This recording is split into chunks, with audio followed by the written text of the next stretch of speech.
मेरे प्यारे दोस्तों, मैं फ़ोन बनाना आप सभी का YouTube channel this for classes में स्वागत करता हूं। और दोस्तों, आज हम एक नए टॉपिक के साथ, और टॉपिक का नाम है हमारा चक्रवृद्धि ब्याज, कंपाउंड इंटरेस्ट। ठीक है, नया टॉपिक लेकर आए हैं। और इस टॉपिक के जो सभी क्वेश्चन हैं दोस्तों, RS अग्रवाल बुक से लिए गए हैं। ठीक है, और ये चक्रवृद्धि ब्याज की क्लास नंबर फर्स्ट।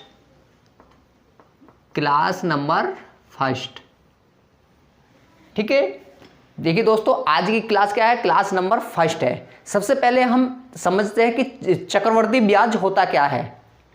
ठीक है, ब्याज पर भी ब्याज, चक्रवृद्धि उसको कहते हैं, ब्याज पर भी ब्याज।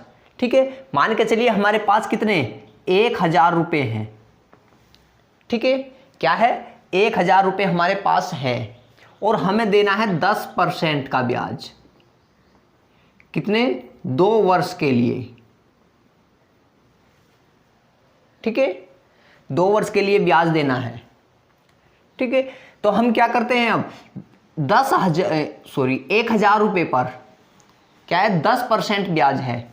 ठीक है, तो कितना आ जाएगा हमारा ब्याज? पहले वर्ष क्या है? ये हमारा पहली वर्ष होगा, तो कितने का ब्याज आएगा हमारा? 1000 का 10% निकालेंगे तो कितना आ जाएगा? 100 रुपये। ठीक है, अब हम दूसरी वर्ष निकालते हैं। तो दूसरी वर्ष जो हम ब्याज निकालेंगे, 1000 रुपये तो निकालना ही है हमको। ठीक है, और जो पिछली साल का, पहली साल का जो ब्याज है, उस पर भी हमें ब्याज निकालना है। ठीक है, जो हमारा पहली साल का जो 100 रुपये ब्याज आया है, इस पर भी हमें 10% निकालना है। तो हमारा दूसरी वर्ष ब्याज कितना होगा? 10% है तो 100 ही हमारा यहाँ पर ब्याज होगा। ठीक है, ये तो कितने पे आया है?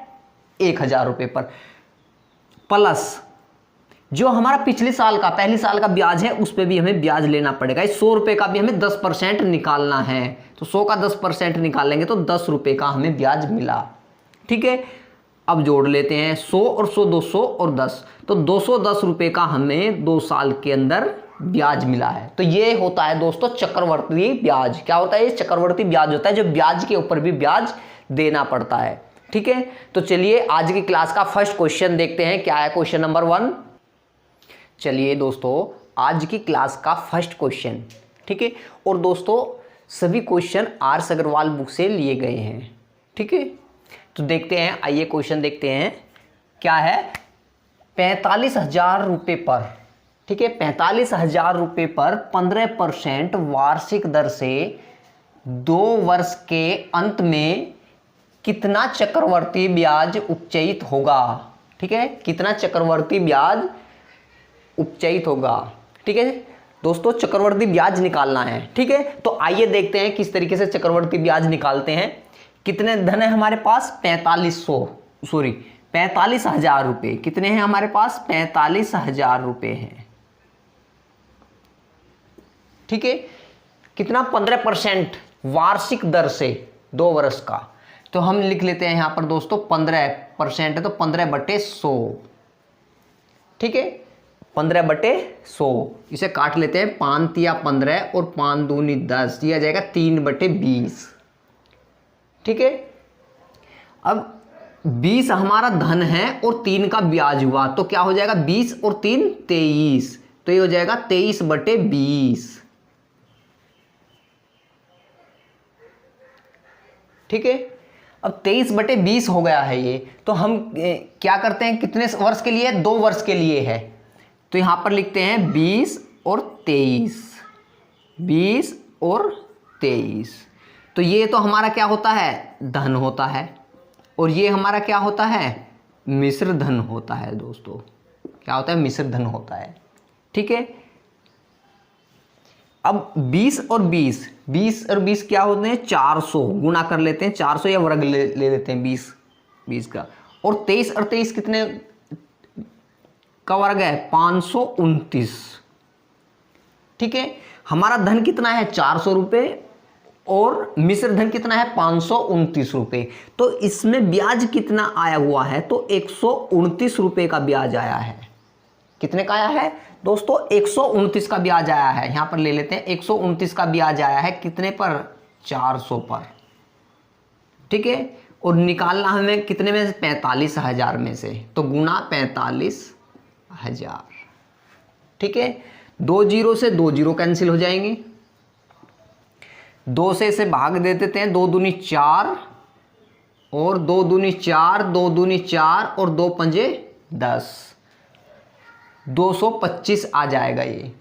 ठीक है, अब 225 को 129 से हम क्या करते हैं, गुणा कर लेते हैं।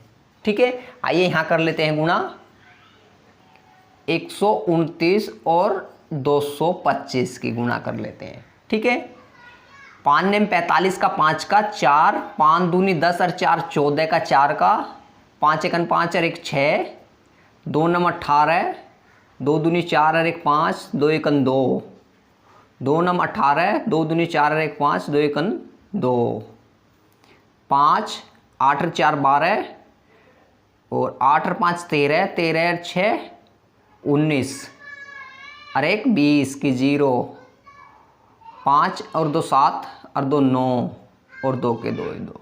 तो ये आ गया दोस्तों। इसको हम 2 से भाग दे देते हैं। ठीक है, 2 से भाग दे देते हैं तो 2 एकन 2, 2 चौक 8, 1 2 पंजे 10 और 2 एकन 2 और 2 दूनी 4, 1 पॉइंट लगा के 0 और 2 पंजे 10। तो दोस्तों कितना आ गया हमारा आंसर, ये आया है 14,512 रुपये 50 पैसे हमारा चक्रवर्ती ब्याज निकल कर आया है। क्या है दोस्तों, चक्रवर्ती ब्याज निकल कर आया हुआ है। ठीक है, तो ये होता है चक्रवर्ती ब्याज। इस तरीके से चक्रवर्ती ब्याज निकालते हैं। और दोस्तों इसी क्वेश्चन को निकालने का एक दूसरा भी फॉर्मूला है, दूसरा भी तरीका है किस तरीके से निकालते हैं दूसरे तरीके से। ठीक है, तो आइए समझते हैं दूसरा तरीका क्या है। ठीक है,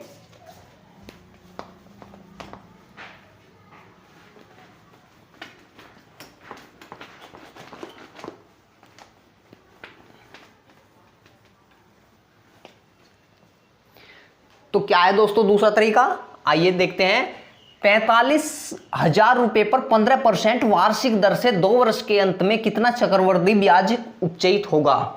ठीक है, तो अब देखते हैं हम मानते हैं ये है पहली साल। क्या है, पहली साल है, तो पहली साल में कितने का ब्याज मिलेगा।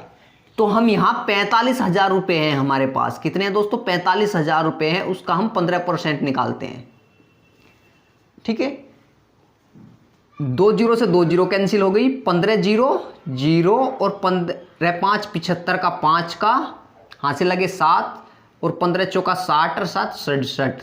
तो दोस्तों हमें पहली साल कितने का ब्याज मिलता है, 6750 रुपए का ब्याज मिलेगा।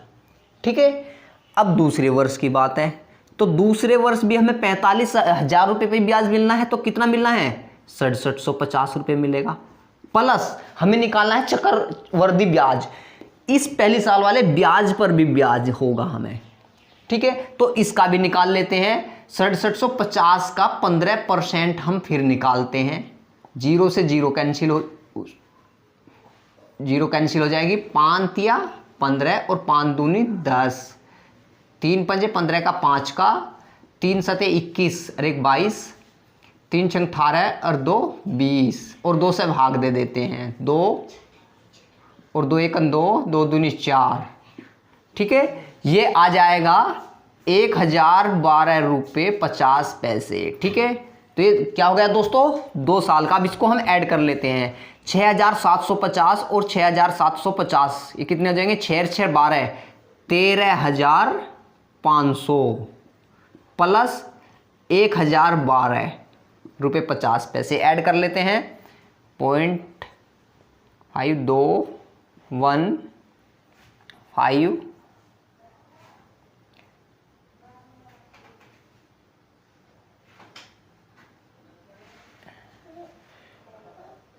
2153 और 1, तो ये कितना आ गया दोस्तों, 13,512 रुपये 50 पैसे। कितना आ गया है, 13,000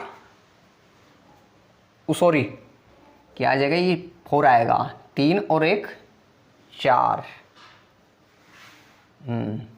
ये आ जाएगा 14,500 रुपये 50 पैसे हमारा आंसर आ गया है। क्या आ गया दोस्तों, 14,512 रुपये 50 पैसे हमारा आंसर आ गया है। ठीक है दोस्तों, इस तरीके से भी इस क्वेश्चन को हल कर सकते हैं। ठीक है, 2 तरीके हैं इसे हल करने के।